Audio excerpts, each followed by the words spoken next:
Beste kijker van de Nieuwe Wereld, we gaan iets nieuws doen, themagesprekken. In samenwerking met Pakhuis de Zwijger, de Vrije Universiteit en Moral Markets gaan we met wereldwijd gerenommeerde economen het hebben over de vraag: hoe ziet de toekomst van het kapitalisme eruit? Deze gesprekken kan je vanaf nu volgen bij de Nieuwe Wereld. Ik wens je veel plezier.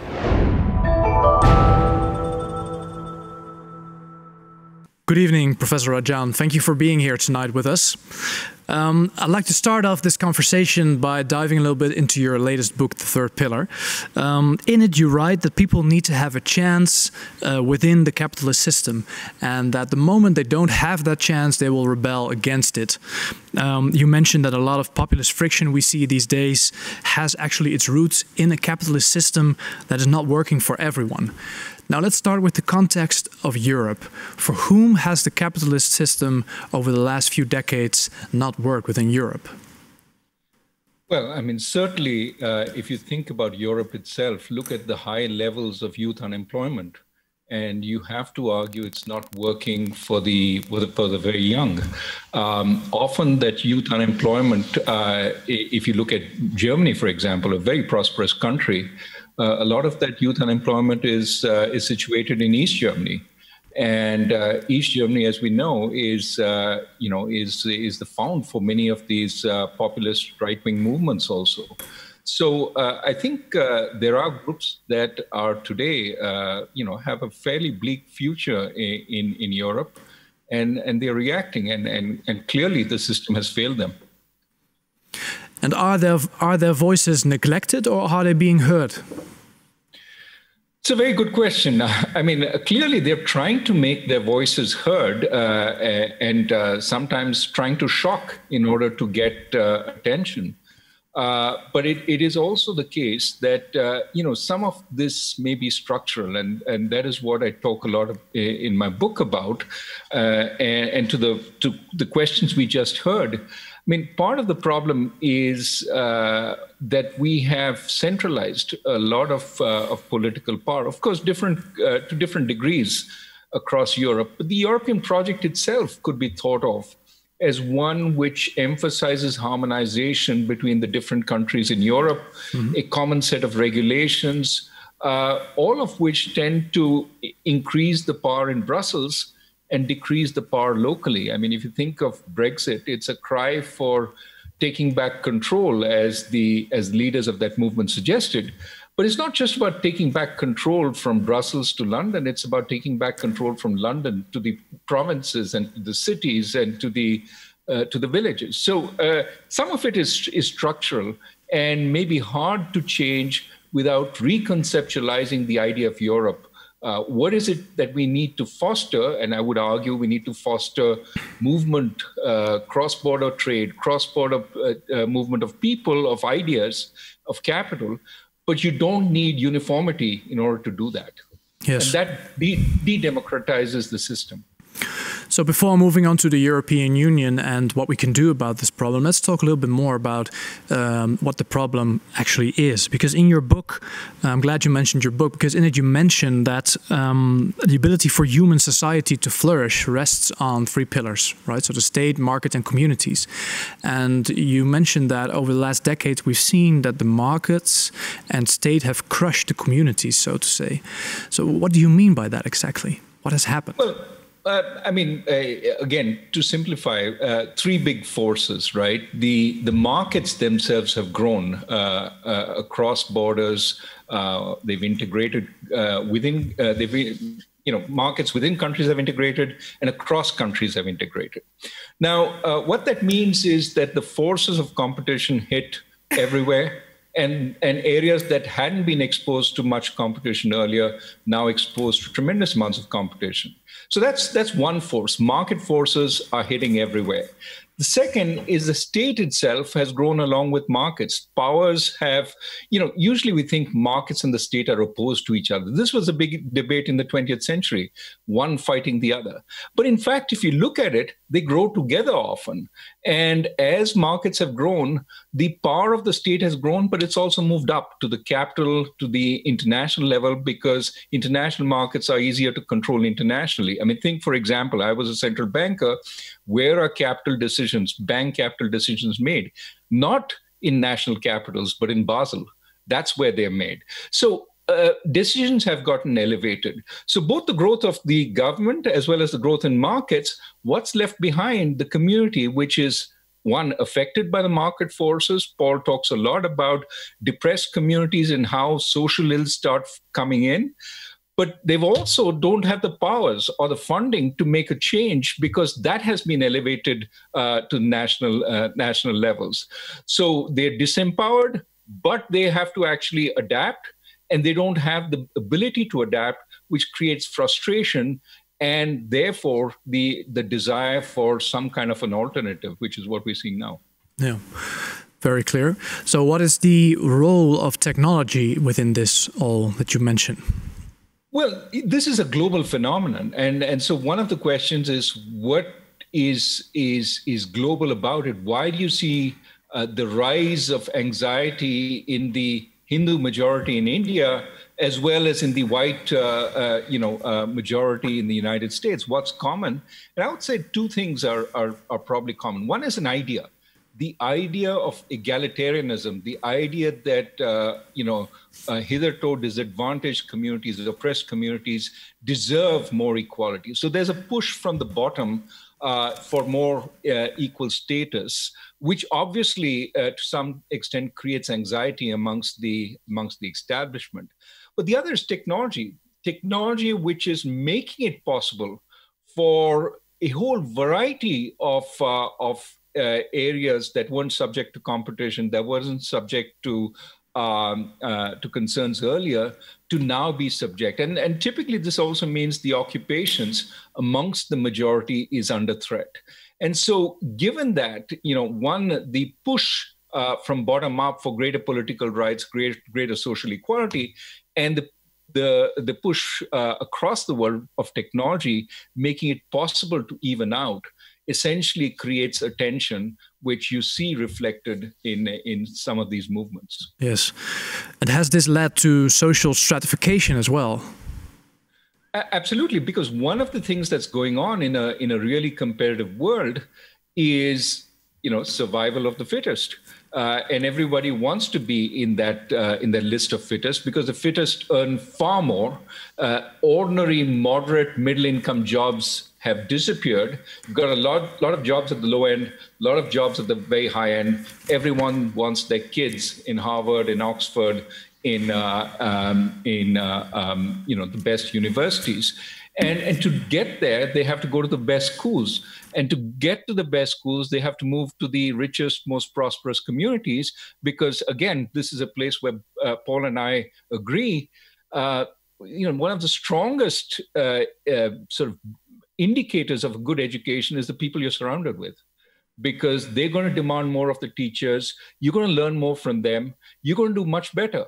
And so we all move away from the traditional community. It is basically a flight of the most capable, which leaves the community much more impoverished. So moving on to the solution you address within your book, you speak about inclusive localism. Sorry. What do you mean by that exactly? Well, on the one hand, localism means try and develop more solutions locally, which means first start empowering the locality far more. Principle of subsidiarity that take decisions at the lowest level consistent with their efficient decision making. One example is Switzerland, which has national institutes of technology are governed by the federal government. The high schools are governed by the cantons, of which there are 26. And the primary school is governed by the municipality, of which there are 3,000. So at the early stage, the community, which is the municipality, has a lot of ability to influence what you learn and how you learn. And that is a good thing, because your values are embedded in that, and the community itself feels a sense of empowerment. So empowerment is important. That's the part of that's one part of localism. Of course, in broken communities, you have to think about who to empower, how to create that movement which will lead to development. In many ways, communities have a problem of development, which, as Paul and I know from the international experience, is a very hard problem to solve. But the other aspect I think there's hope. There are lots of communities that have come out from fairly damaging situations, one of which I describe in the book, the Pilsen community in Chicago, which was in the middle of a gang war and built itself up today so that many people want to live there. But apart from the fact that you want localism, this goes to the questions that were asked earlier. That localism has to be inclusive. The earlier idea of communities was these would be hierarchical, these would be parochial, these would be segregationist. In the United States, for example, the idea of states' rights is often invoked by the segregationists, the racists who didn't want the benefits to go to the African-American population. So you have to combat that. And that is why I think it's very important to emphasize the inclusive also. We're talking about inclusive communities bound by ideas, bound by big projects, and not bound just by the color of their skin. So can communities really be localized again when, for example, the ubiquitous smartphone is all around us and offers us instant access to anywhere, everywhere we want? Well, technology has many sides to it, right? So you can sort of have photos of a family each on their smartphone and not talking to each other. At the same time, I know my kids keep in much greater touch with their colleagues from school, even though they all live in different cities, because they have Facebook pages for their group. They meet more often physically because of that. So it really depends on how you use it. Technology doesn't come with values attached. It's the values you impose on technology which allow you to go in a particular direction. And so what I think we need to do is, and we will, perhaps as a result of the experience with the pandemic, rediscover that we are social animals, and that we need to work on building our community because when a pandemic hits, we find that we really need it. We need those ties across people. So latest question for you, Mr. Rajan. Who has to take the lead on this transformation? Can we just be rest assured about the strength of communities, or does the government need to have a leading role within this? Well, I think lots of players have to play a part. I don't want to emphasize the government because in a sense, I'm saying that what we need is more decentralization. So a centralized authority imposing decentralization is somewhat a contradiction in terms. What we do need is certainly some government support to these efforts. I've talked about funding. I talk about empowering the local areas. Some governments have tried, some will do more. But we also need a bottom-up movement, a sense amongst people. And I see this in every country, a sense that, we have grown apart. We want to come back together. Let us create community gardens. Let us create community kitchens in order that we find a place we can meet, given that we've sort of professionalized so much and there's so few areas we actually do meet today, unlike in the past. So I think humans do recreate social structures, whether it's the parent-teacher association because they want to meet around the school, or so many other ways that we try and create these groups. I think we need to realize this is really important, especially if we have to deal with the diseases of the future, one of which is the loneliness of the elderly, which is growing in a really big way. Yeah. Thank you, Mr. Rajan. Really looking forward to, within a discussion, to discuss a little bit more about this tension that you mentioned between empowering a movement of decentralization. But let's move on to Mr. Collier for now.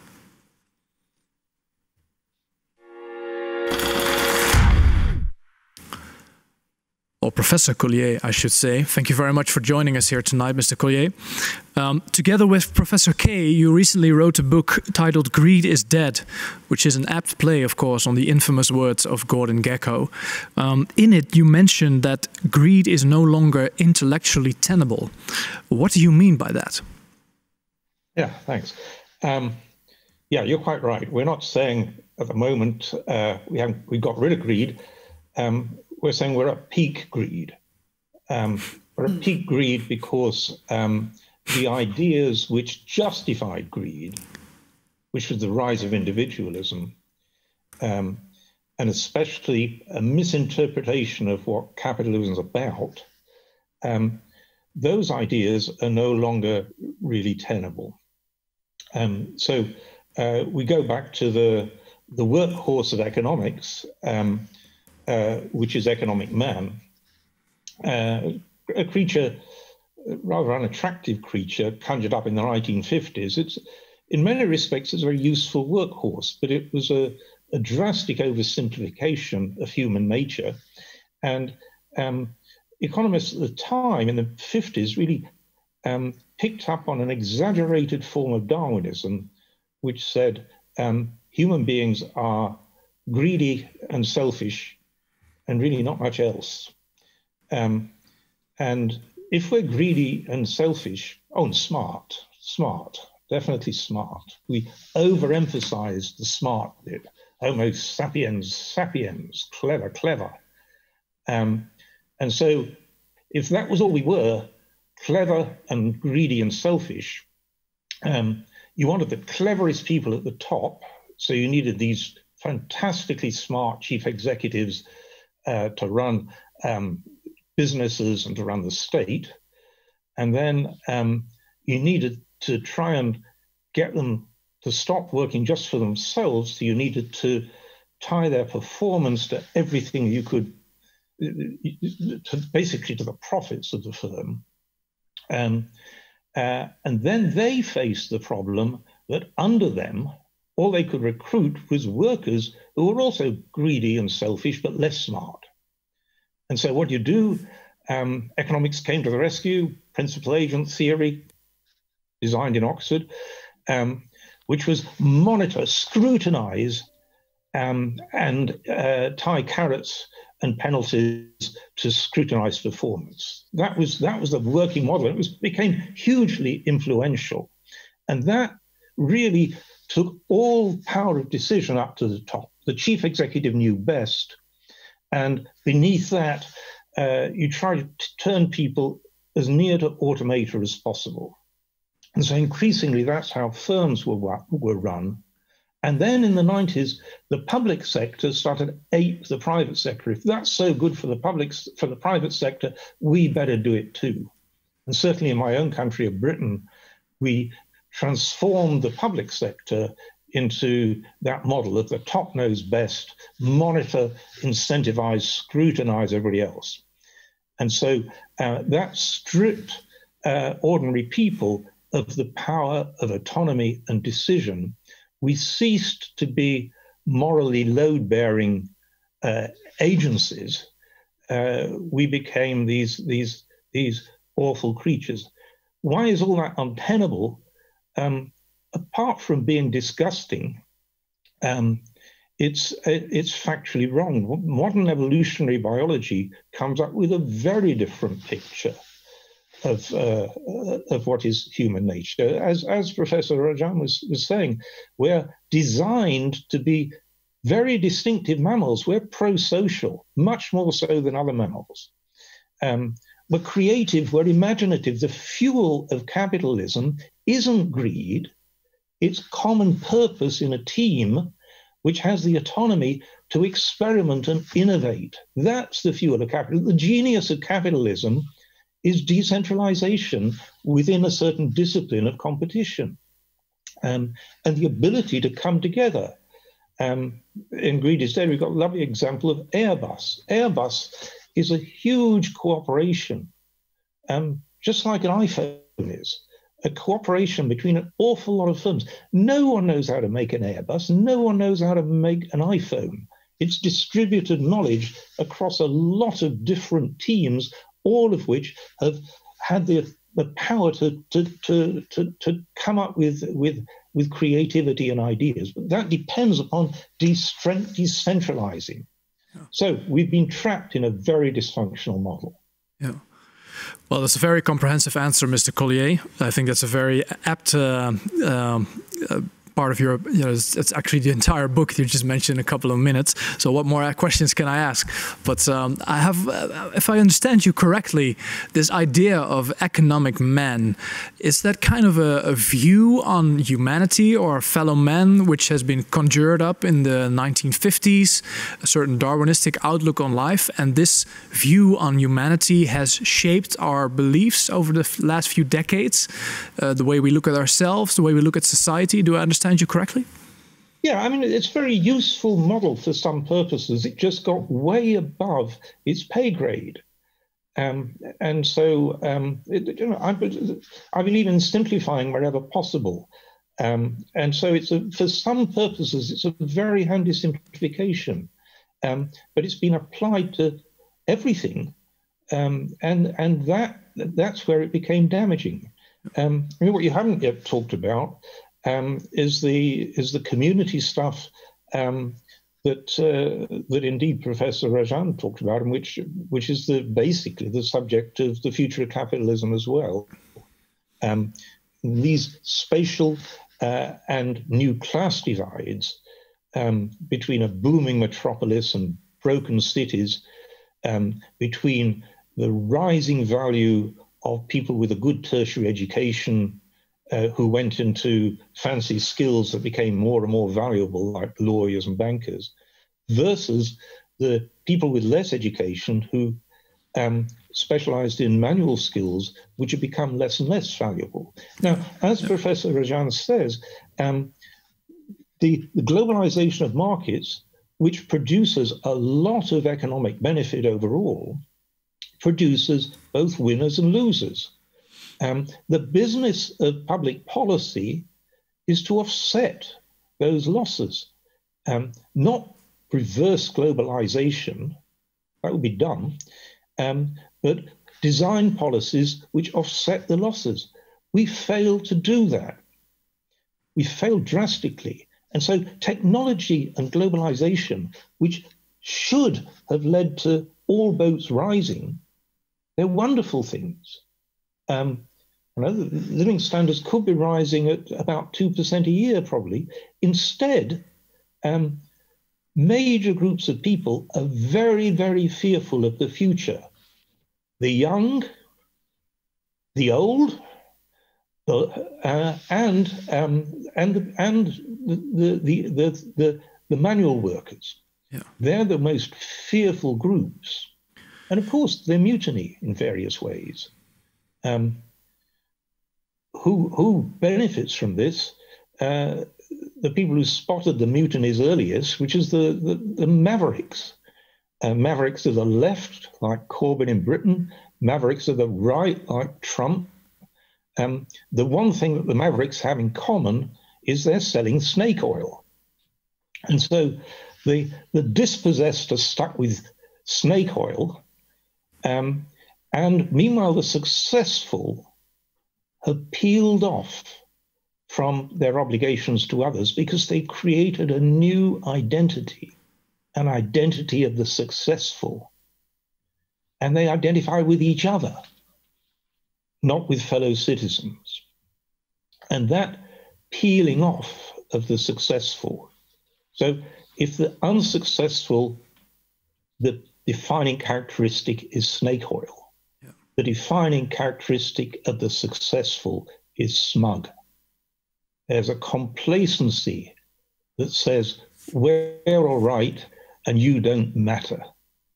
And that disgusting distancing from obligations to others in society, that has been the real tragedy around our own societies. So have both elites on, say, the left side of the political spectrum and the right side of the political spectrum, so to say, free-rided on the strength of communities over the last decades? strength of community has gradually been fading. Yeah. It was the secret source that a lot of societies inherited after the Second World War, and that led to a quarter century from about 1945 to 1970, which was an astonishing era of success. People were experienced in bearing obligations. They'd just fought a war together. They'd struggled together. And so politicians were addressing the anxieties of ordinary people, and the technology and the trade was producing a lot of potential for mutual success. And so, indeed, that was a period when all boats were rising. If we look back on that, it was a period of remarkable achievements at every level. Global common purpose, that was the period of the IMF, where Professor Rajan worked, the World Bank, where I worked.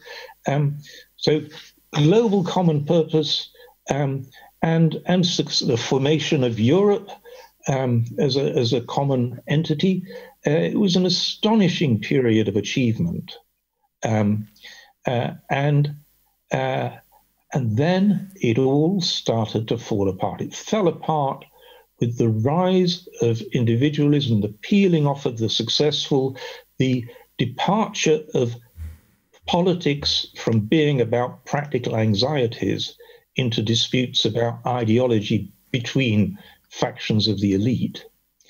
And so, despite the promise of rapid technology growth and all of globalization can deliver, what we've actually got is these deaths of despair and the fears of the young.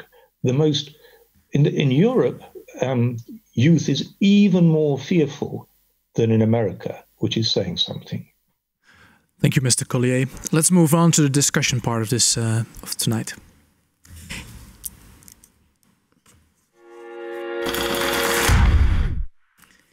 Yeah.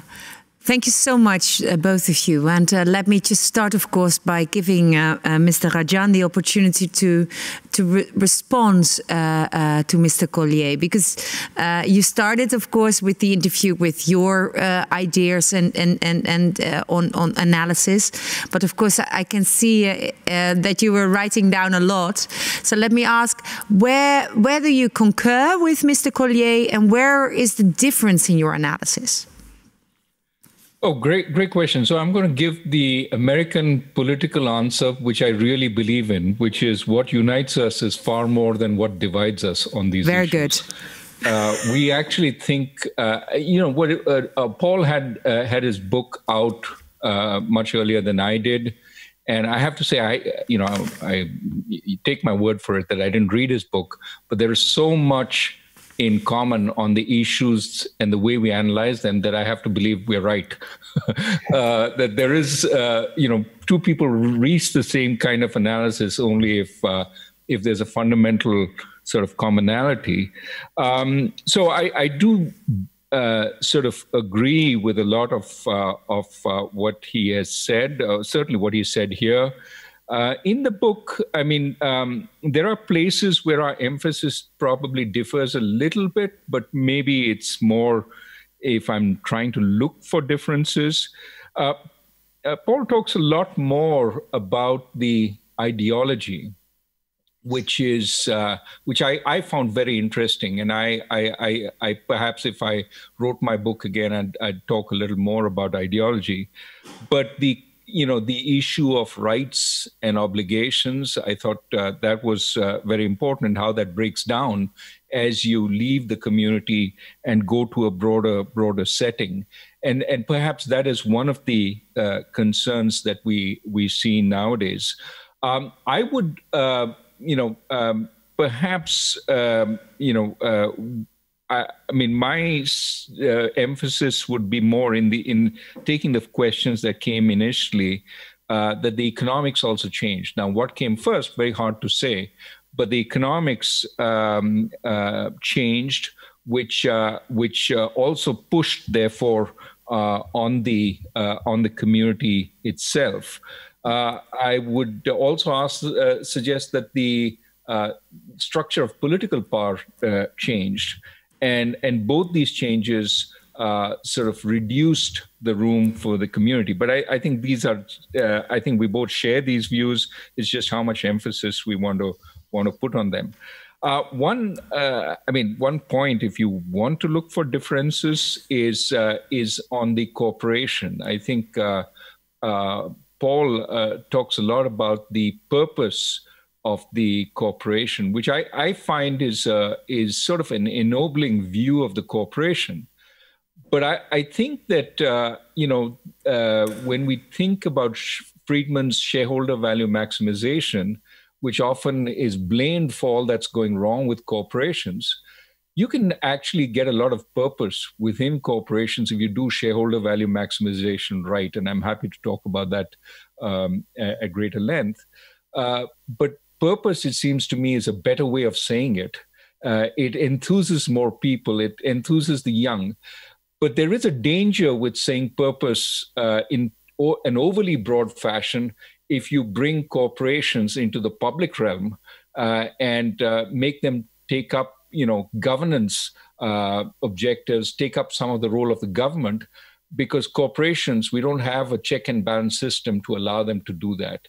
And so I would say the danger with some of these overly broad statements about purpose is it tends to get us away from what corporations do. Well, last week we spoke to Mr. Meyer and Ms. Henderson about corporations and what we can do with them. And one of the analysis Ms. Henderson made, Rebecca Henderson was making, was that in order to reimagine the role of corporation, whether it be purpose or, is that we have to also reimagine the civic.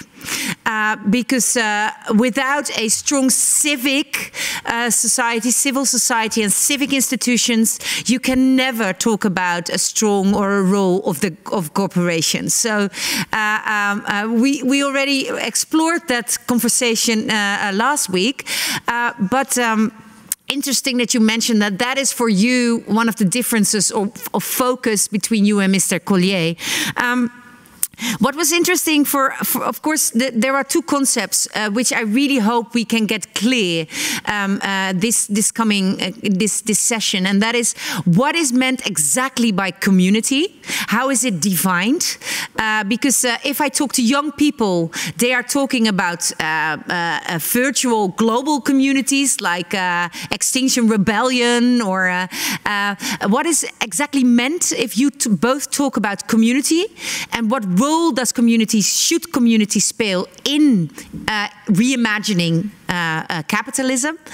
And the other subject we can talk about later is your solution of inclusive localism, or the principle of subsidiarity, and how does that function in an economy? Is it all autarkic then, or are there other mechanisms in play? But so let's first go to what do you exactly mean, the both of you, if you talk about community, and how do you define that? Paul, you should go first. Paul. Okay. So, Miss Professor Collier. Yeah. So community is not is a woolly word, and let's see what we can say more specifically. Not any community is good. The communities which I think we need are what I would call adaptive and inclusive communities. So what they are able to achieve at their best is forging purposes that are genuinely common purposes, where everybody has agency in forging those purposes. And for that, we need dialogue within the community. Dialogue is a very particular form of communication. Dialogue is a conversation backwards and forwards between equals. So it can't occur top down. A hierarchy doesn't conduct a dialogue, it gives orders and instructions. So it's a peer-to-peer thing. It's backwards and forwards like ping pong, where people are searching out some common understanding, some in the process, some degree of common identity, which can sit comfortably with all their other identities. So it's not trying to crowd out other identities, but it's sort of common identity, common understanding. And from that, you can forge common purpose. And all those together bring something that's truly valuable, which is common obligations. Mm. And that ability to forge common obligations to do some common purpose is the genius step that individualism can never achieve. Jean-Jacques Rousseau got there first with the idea that individual purposes, we're hungry, well, we can catch rabbits. If we can make that a collective purpose, we can all work together and catch stags. But to catch stags, it's a coordination problem. And that we need this common purpose and the glue that which brings common obligations. So that's a community. Let me just carry on a little bit. It needs to be adaptive and inclusive. Inclusive, obvious, plenty written about it, but let me say something about adaptive. Now, Professor Rajan and I haven't talked about this, so I don't know whether he buys into this idea or not, but having written a book with John Kay, I'm very keen on the concept of radical uncertainty, that we live in a world where we don't always know what to do. There are some problems, and we've hit it twice globally in the last 12 years, when the right answer to what should we do is, we don't know. In that case, you better find out. And if you're going to find out, that's where you need rapid adaptation, rapid learning, and experiments in parallel. And for that, what we need is devolved agency within communities, so that local teams, both in a place and within a company, local at the bottom, can actually experiment. And so with devolved power of decision, you get that automatically. If you start from the belief that the top knows best, you don't get experiments in parallel. You don't get the fusion of expert knowledge and the tacit knowledge that comes from experience. Yeah. And so there's a very powerful reason within a context of the need to learn, the need to devolve. Yeah. Mr. Rajan, perhaps you'd like to comment on that. And I'd like to add a follow-up question to that as well, because I think we've been circling around this for up to this time. This question, a bit fundamental question, perhaps. Why are communities so important for the economic well-being of a country? Because both authors seem to emphasize that there's a problem with communities, but what is exactly, why should we focus and address the issues with communities so much, and to the extent that they contribute to the economic well-being of a country as well? You both being economists, of course. Yeah.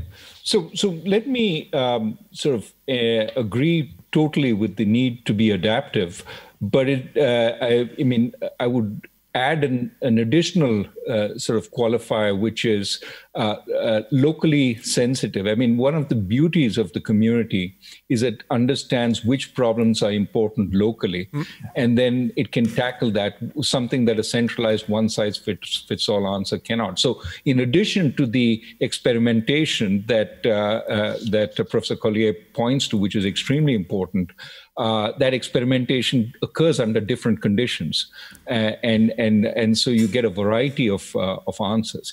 Now, I've certainly battled this idea of many people saying, these communities you're talking about don't exist anymore.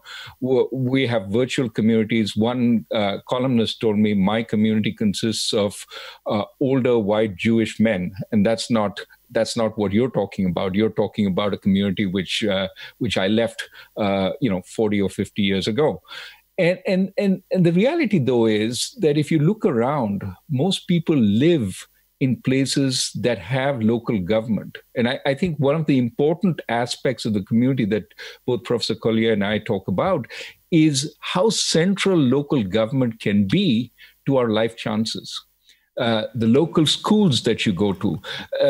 Today, if you make a mistake early on in life, it's very hard to catch up. That's what Professor Heckman at the University of Chicago has suggested, that early schooling, very important, early nutrition, very important.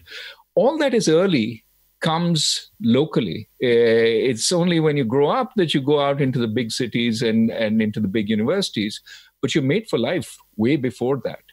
And so how do you get a nurturing environment? Professor Chetty from Harvard has done a lot of work saying even in a vibrant first world economy like the United States, where you grow up matters hugely in your life chances. So if we want equality later on, you need to build those equal chances up front, which is why we need to work at the community level. I want to think of virtual communities as adding to this, and we do necessarily need to think about what the community of the future would look like. Some portion of it will be virtual, some portion of it will be physical, but it's hard to imagine that governance will be virtual, at least for some time.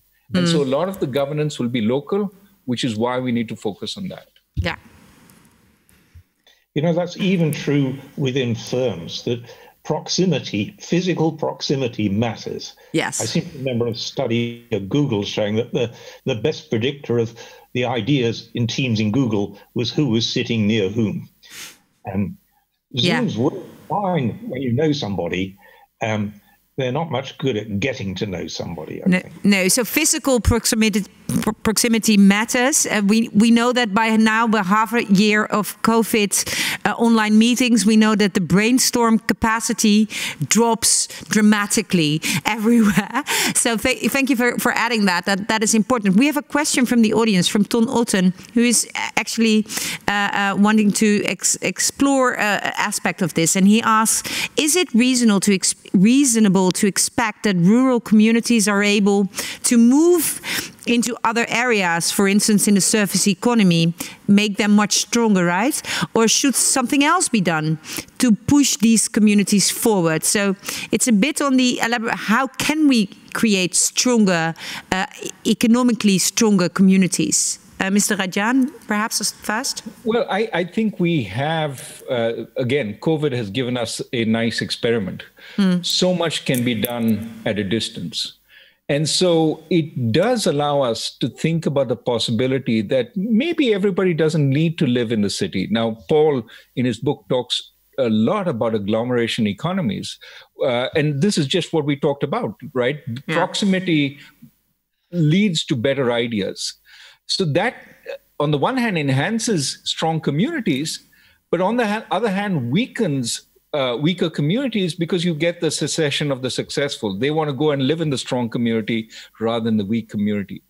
And this is where I think the capacity to do business at a distance, even though not exactly of the same quality, but allows you to make a trade-off which could spell better news for those rural areas. Because now, do I really want to live in the big city if I can still do my job there, but I can have a nice big open expanse at a much cheaper price in that, semi-rural community, and take the train maybe once a week into the job, but 4 days a week I breathe the fresh air of the rural area.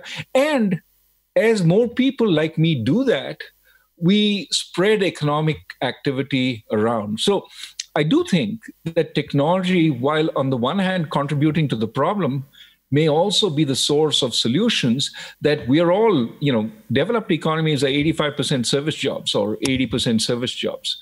If those service jobs, especially the highest, be done at a distance, the higher skilled people can move across the country rather than all locating in London or in Amsterdam.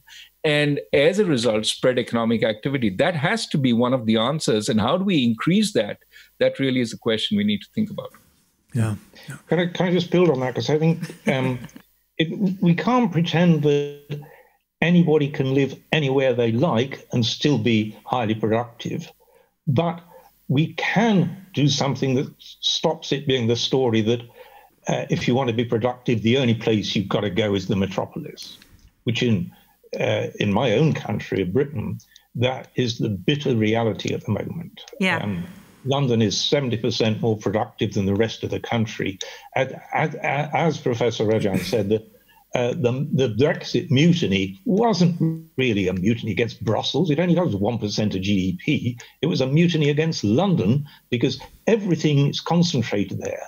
We're the most highly spatially concentrated government in the Western world. It's all in Whitehall in London. Yeah. And all the finance is concentrated in London as well. Of course. So then Professor Govert Buys has an interesting question, because he's actually asking you whether Trump, the maverick one of you mentioned, is in a way restoring a sense of community or being cared for in a globalized world, because apart from the oddities, I quote Professor Buys, it's of Trump, it's a real answer to be found along the lines of having more conscious balance between globalization and protectionism. The jobs back to the states. He says he does that. So what is your response to that? Is Trump in a way also trying to deal with this in his matter to solve this question? Paul, you want to go? I'll go after you. All right. I'm happy to go. Snake oil is snake oil, first of all. He's doing exactly the wrong things. He's trying to push back the economic globalization, which is generating a lot of benefit, without proper policies that actually genuinely address community. Okay. So no. Okay, clear. I don't want to mess up the time. Mr. Rajan, you probably concur with that. So I would like to go to the other aspect of both of your analysis, which is that for thriving communities, you need that localism, that principle of subsidiarity in decision making, right? I interviewed when he was still alive, Mr. Benjamin Barber, on when mayors would rule the world, right? Also a passionate statement on localizing policy making. And of course, both of you make an analysis that is really necessary, away from London, away from Basel, away from Brussels. Why is that necessary if we want to reimagine capitalism? Well, I mean, really, because I think to all the things that Paul has said, that the solutions lie locally. You've got very different problems in say Mumbai from the problems in Bangalore, from the problems in a village, and that applies across the world. So localism allows you to tackle the problems locally. Of course, there are national problems. You're not going to have emission standards for cars determined at the village level. That makes no sense. But if you want to think about, opening hours for shops, perhaps that is a local decision, because they have different concerns, they have different holidays, they have different timings when people are working. So that localization could be very, very useful. The other thing is local empowerment in this age of globalization helps contribute to people's sense that they can actually do something. One of the biggest frustrations is I can't do anything about it because I have nothing to influence. So even if they make mistakes, even if they choose the wrong thing, it is them choosing. And that itself can be a benefit at this point. Last point, and I'll shut up. One of the dangers going forward, you talked about President Trump. He's talking about this imaginary national majoritarian community. There are two problems with that. One, it typically requires outside enemies to hold it together because there's nothing else holding it together. And if the old enemies don't work, new ones are created. And we've seen that evolve even as this administration's term has evolved. That's not a profitable way to go for the world, especially if we have to all live together because we become enemies at some point. But the other problem is that involves a centralization of power. And think of, many of the solutions that we suggest, for example, universal basic income to deal with technology. That means that effectively everybody will be paid by the government. Well, if that government is centralized, it has enormous power. We need a check and balance on that government. Localism is a check and balance because localism decentralizes the process, political power gets decentralized, and that can hold up to central power. You see it in the United States today, where a number of sanctuary cities will not enforce the immigration sort of laws imposed by the government. We can debate how much that's a good thing or a bad thing, but it does reflect there is a check and balance politically on the central government. Can I jump in and just build on that with I'm going to chance my arm since it's late in the day and talk about Germany. Germany is a federal system, and so the regions have a lot of power. And in West Germany, there is no dominant city. You look around West Germany, the people in Hamburg don't wish they were in Berlin, the people in Frankfurt, the people in Munich, in Stuttgart, in Cologne. It's a widely distributed dignity as well as economic success. There's agency in every region. But as you said, East Germany hasn't worked. Why? Well, two things, I think. One is East Germany, there was an attempt to develop it from Berlin. And so it was done to East Germany, not by East Germany. And there's one reason why it couldn't be done by East Germany was that local agency had been destroyed under the GDR. There was no capacity, there was no tradition of community trust. The Stasi built a system where you couldn't trust anybody in East Germany. And so the very capacity to have community had been destroyed. But some German is sure to jump in and tell me that's completely wrong. Clear. Yeah, you wanted to. Yeah, Mr. Collier, just one final question for you. Reading your book, it seemed to me that you emphasize your ideas come from a kind of tradition with respect to the commons, which is really a United Kingdom kind of tradition. And I was wondering, in Europe, we have more of a different tradition, for example, more Rhineland-achtig kind of idea. What can we learn, nonetheless, from your views from that tradition within the context of Europe? Can we transpose those ideas one-on-one, or is there something different in store for Europe? Look, I think the sense of community, we're hardwired for it. We've evolved to work to bond in communities. So our different traditions are themselves a source of interest and strength. A couple of years ago, I got the communitarian citizenship prize from the Belgian cooperative movement. I was very proud of that. And I asked them, how did the cooperative movement start in Belgium? It's huge, and it's one of the very few institutions in Belgium that works across the language groups. And they said, oh, it was simple. A team came over from Rochdale to teach us.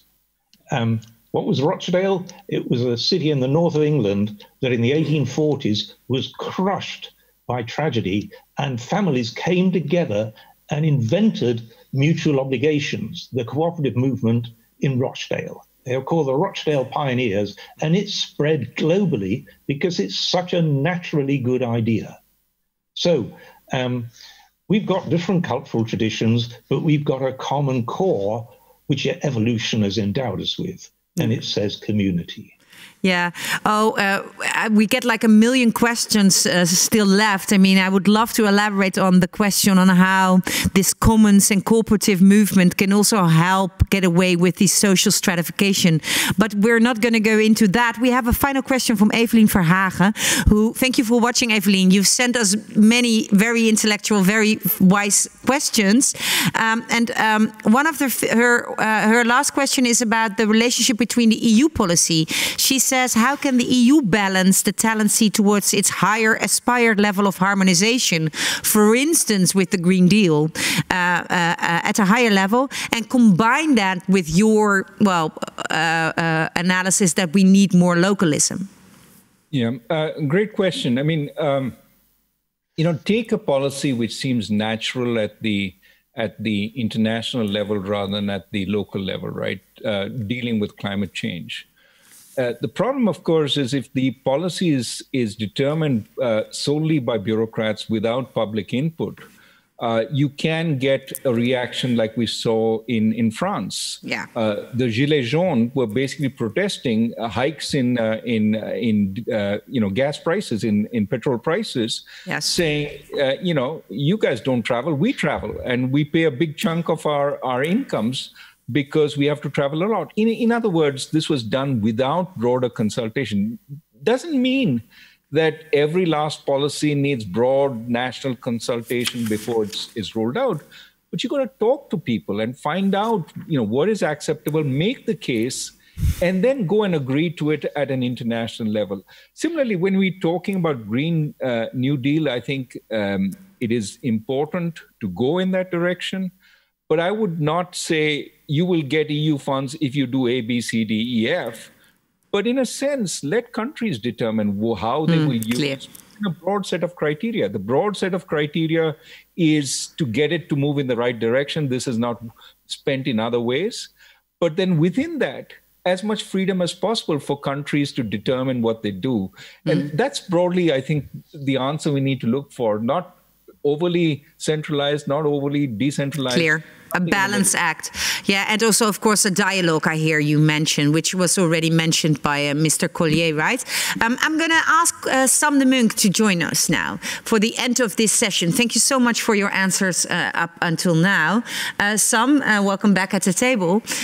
You kickstarted the conversation where you were, making an analysis and we tried to, we talked to these two gentlemen. What is your first reaction? What is your reflection on what you heard upon your own questions? Yeah, I've heard a lot of things that clarified for me the issues a bit more. And one question that, however, remains for me is how do we really value the work that is so crucial for societies? I'm thinking of paid work, so it's being a teacher, being a nurse. Also now, of course, with this pandemic, we see how important that is.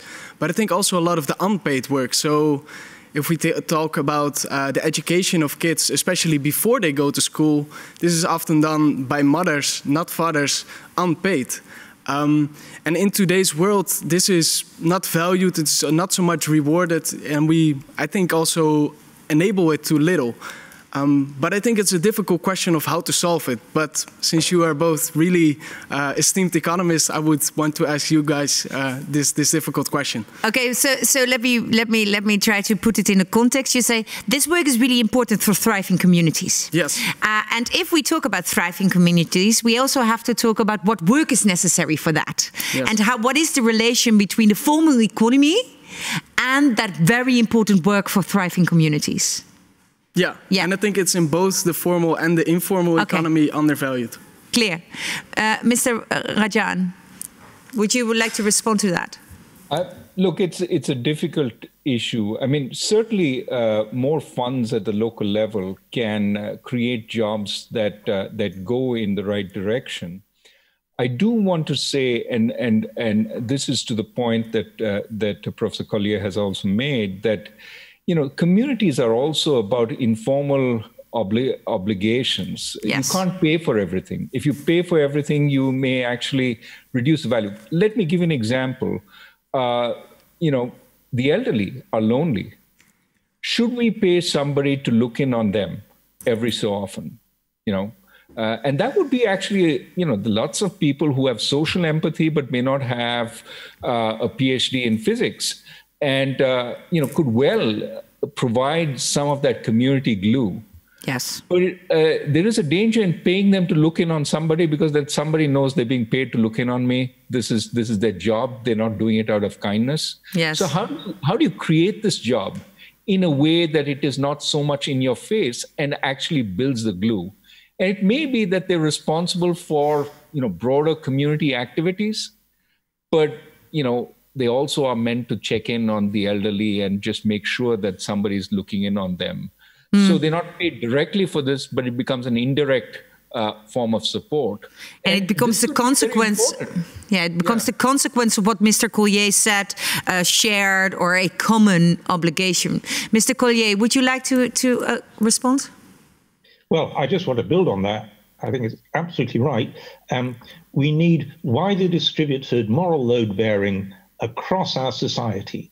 The tragedy is we've ended up with state and individuals and nothing else. Yes. And the obligations have gone up to the state, including ridiculous obligations, such as the loneliness of old people. All the individuals are detached from obligations, most especially the successful individuals, leaving a load of obligations that should be done within families, within ordinary local civil society organizations, or indeed within firms. These firms are communities just like places. Clear. And so the people in those firms can have purposes beyond just making money. But whereas I agree with you that we don't want firms to be tasked with everything under the sun. They're not government. But that sense of widely distributed purpose and moral load bearing across society, that's communitarianism. That's what we need to get back to. Yes. And so a very good communitarian book that's just come out by a non-economist called Michael Sandel, called The Tyranny of Merit, which is actually very pertinent to this issue. Yes, everybody's nodding here. Yeah. Yeah, we can't just confine dignity to high earnings. Clear. That's a crushing reductionism. Clear, thank you so much. That's the risk of asking these gentlemen, guys, as you mentioned them, a question. I mean, your 5 minutes now, you gave them away, of course, and I would give them away as well to these brilliant minds, I can imagine. But let's see if we can continue the conversation the coming weeks, because I think you've touched upon something really important that we have to also keep in mind if we want to reimagine capitalism. So let me just say thank you to all three of you from us. Thank you for all your online questions, to all the people who participated. And next week we will be back with the 4th edition of this series. And then we will talk to Isabel Ferreiras and Josh Ryan Collins on precariousness of housing and work-life balance. Yes, it's one red thread, our conversation. Thank you so much. Find coming editions of the series online through dezwijger.nl. And for more information on future markets consultation, which is this part of this program, go to moralmarkets.org/future markets consultation. It was an honor to have you as a kickstarter of the conversation, and the both of you from your beautiful rooms in your house or in your workplace. For Mr. Collier, I can't really see it. What? From home? Work. Yeah. Thank you so much for joining us in this interesting consultation we are trying to have and organize with the brilliant minds of today. Thank you for your participation again, and thank you for watching, and hope to see you next week.